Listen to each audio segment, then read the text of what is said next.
కర్మ పనిచేయి, పని చేస్తే పైకి వస్తావు. నువ్వు చేసే ప్రతి కర్మకి ఒక ఫలితం ఉంటుంది.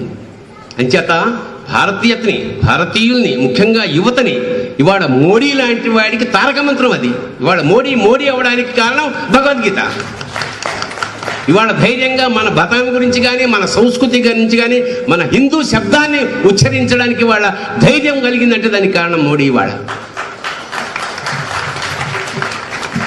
భయంగా మన దేశంలో పుట్టి మనమే ముసుగు కప్పుకుని బొట్టు పెట్టుకుంటే ఏమంటారో, చీర కట్టుకుంటే ఏమంటారో అనే దుస్థితి నుంచి ఇవాళ అంటే మనం బతుకుండగానే స్వేచ్ఛా భారతం వైపు మనం వెళ్తున్నందుకు ఆ దేవుడికి మనం కృతజ్ఞతలు కల్పించుకుంటూ ఆ పార్టీకి కానీ ఆ వ్యవస్థాపకులకు కానీ మనం సర్వదా కృతజ్ఞతలుగా ఉండాలి. ఇవాళ ఒక భారతీయత ఇవాళ అద్భుతంగా ప్రసరిస్తోంది, ప్రవహిస్తోంది. రేపు యావత్ భూఖండాలకి ఒక మార్గదర్శకమైంది భారత జాతి.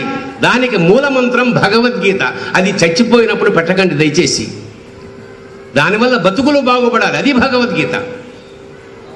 భగవద్గీత కనీసం ఒక్కసారైనా చదవండి జీవితం. అంటే హిందువుగా పుట్టినందుకు అర్థం అయినా కాకపోయినా ఒక్కసారి ఆరంభించి 18 అధ్యాయాలు అర్థం కాకపోయినా సరే చదవండి. ఒక్కసారి చదివితే అది మ్యాగ్నెట్ లాగా అతుక్కుంటుంది.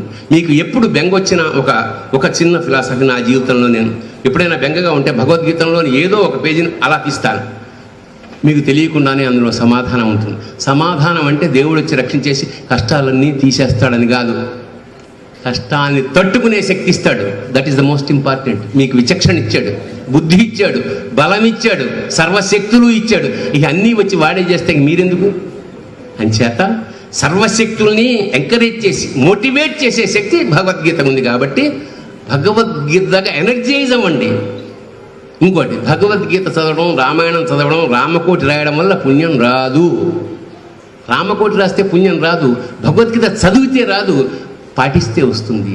వివేకానందుడు అంటాడు, they are like road maps. Bhagavad Gita కానీ Bharata Ramayana road maps. Road maps అంటే ఈ రూట్ అలా పెడుతుంది అని చూపిస్తుంది తప్ప అది మనం తీసుకెళ్ళదు. ఎప్పుడు తీసుకెళ్తుంది? మనం దాన్ని ఆచరిస్తే. అంచేత భగవద్గీత ఆచరించదగ్గది, రామాయణం ఆచరించదగ్గది. ఎందుకంటే రాముడు లాంటి రాజు కానీ, రాముడు లాంటి భర్త కానీ, రాముడు లాంటి కొడుకు కానీ, రాముడు లాంటి అన్న కానీ, ఆఖరికి రాముడు లాంటి శత్రువు కానీ లేదు అంటాడు.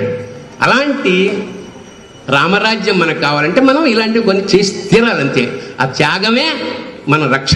కాషాయం అంటే త్యాగం. త్యాగానికి సింబల్ కాషాయం, చేతకాంతనానికి కాదు. ఒకప్పుడు చేతకాంతనం చేసేసారు. నో, సన్యాసం అంటే సమస్తము న్యసించదు, అన్నీ వదులుకుని సమాజాని కోసం పాటుపడాలి. అలాంటి కార్యకర్తలు ఇవాళ మనకున్నారు. కాబట్టి ప్లీజ్ సపోర్ట్ దెమ్. అంచేత భగవద్గీత ఎనర్జైజ్ చేసే personality development. Please read it.